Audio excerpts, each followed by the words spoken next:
அவனிதனிலே பிறந்து மதலை எனவே தவழ்ந்து அழகு பெறவே நடந்து இளைஞனாய்.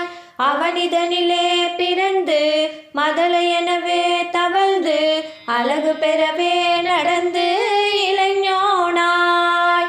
அருமலலையே மிகுந்து குதலை மொழியே புகன்று அதிவிதமதாய் வளர்ந்து 16 அருமலலையே மிகுந்து குதலை மொழியே புகன்று அதிவிதமதாய் வளர்ந்து 16 சிவகலைகளாகமங்கள் மிகவும் முறையோதும் அன்பர் திருவடிகளே நினைந்து துதியாமல்.